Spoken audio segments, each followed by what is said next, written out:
You know, one thing that has been revealed during this time of plague and of isolation, and that is that recreational fishing, or rec fishing, as we'll refer to it, has an identity crisis in that it appears to have no identity, at least no apparent political or economic identity. Rec fishing would have to be one of the most popular outdoor activities in Australia. Yet during the plague crisis, it was unmentionable in the mass cultural mainstream media. Every activity that was job-related or even a social and sporting activity had an endlessly repeating run of tragic stories and airplay, calling the feature topic of the story the hardest hit industry in Australia. Except, of course, rec fishing. It simply wasn't mentioned, and you would have to say that it appears to obviously not be taken seriously as an important social engagement within Australian society. Ironically, the Prime Minister in endless press conferences listed everything that could and couldn't be engaged in. He called out things like bar and, God forbid, boot camps. And the essential social activities mentioned and portrayed in the mainstream media were boating, kayaking, surfing. But rec fishing? Well, it can't be as important as boot camps, as it didn't get a mention anywhere. In terms of mass participatory sports that get locked down, well, hordes of little girls can't play netball. But what about their grandfathers? Yep, grandfathers do miss out during the plague.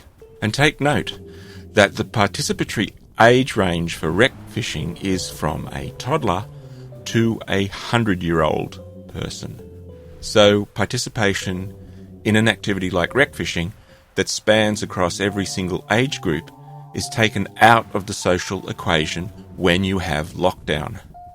The lockdown has simply shone a spotlight on this lack of substance that rec fishing seems to possess in the political, economic and social consciousness. You witness the mainstream river of lockdown complaint about what we are missing and being deprived of. And we have witnessed such topics as toilet rolls, morning coffees at your favourite pop-up before work. Yeah, work itself. Televised sport, beauty parlours, hairdressers, gyms, and boot camps. But let me just look at the scope, scale, and dimensions of that loss, both socially and, more importantly, economically. So what is rec fishing's actual social and economic presence? What is its economic footprint across the continent? We all know that money circulating through a local economy supports businesses, creates jobs, and pays wages. And those wages are spent buying stuff from businesses, and the cycle continues. What is the extent to which rec fishing puts money into an economy? Is it an economic stimulant? How big an economy stimulant is it? Has anybody thought about that, measured it, quantified it? How far and wide does rec fishing's influence extend? Whoa, rec fishing is everywhere and travels everywhere like Elvis. It has an economic footprint that sinks the boot into every nook and cranny of the economic landscape. And don't forget that rec fishing has a substantial marketing presence nationwide. TV shows, videos, in magazines, online and offline. But it's the sales and revenue generated by rec fishing that is monumentally large. Just think, how many stores are there selling fishing tackle across the continent? Apart from obvious instances of the fishing-specific bricks and mortar and online stores, there's also the big box chain stores, which have tackle sections. And then there is the gazillions of service stations and small family stores spread out across the continent. Let's face it, businesses selling fishing gear can be found almost anywhere.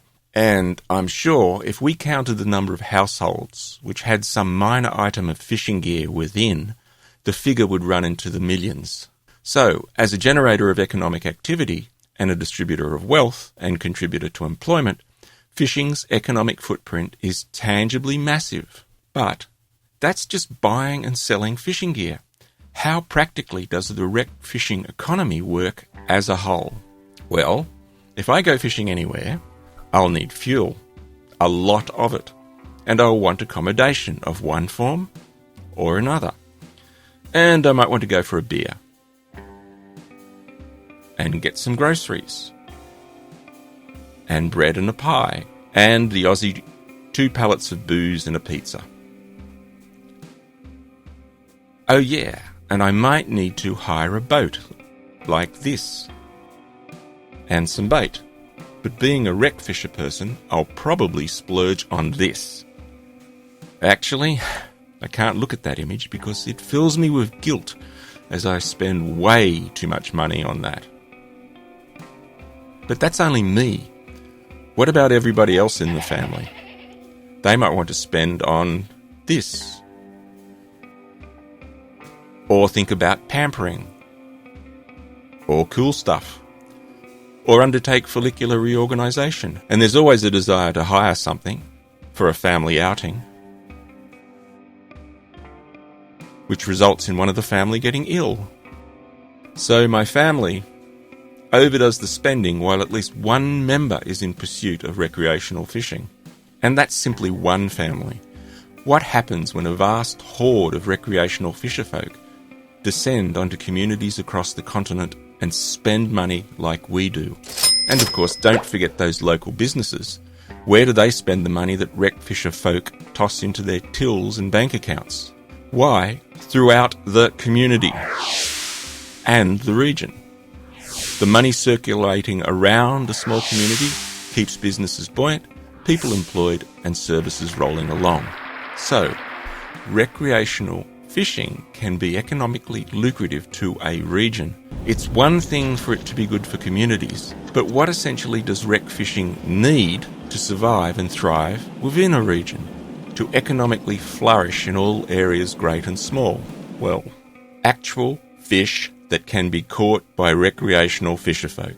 And what can diminish the economic viability of wreck fishing in a region? One practice is offshore-styled netting techniques over a long period of time in a small estuarine system, whether it be river, lake, lagoon, inlet, which generally results in the relentless, slow degradation and devastation of popular fish species populations in that system. You can't keep annually pulling 20 to 30 tonne of sexually mature fish out of a lake and not expect to be reducing the wreck fishing viability of that waterway. Just for example, and anecdotally, take a case study of Lake Macquarie in New South Wales. We lived on its shores, and it had followed the same path as South Australian snapper fishing over a period of decades, with a massive decline in fish populations due to over-extraction, both in overall numbers of fish that were taken, and also in terms of targeting sexually mature fish that restock a population. The South Australia snapper tragedy, though, is an offshore scenario in the vast expanse of the wide open ocean, whereas Lake Mac was, comparatively speaking, a relatively closed estuarine system, which demonstrated to me how easy it was to decimate the fish populations of a large lake. It is, after all, Australia's largest coastal saltwater lake, but it fell into a state where it was not a highly rated destination for recreational angling. You were going to catch little to nothing. For wreck fishing, it made an avoid-at-all-costs offer, and while living on its shores, we found that to be the case.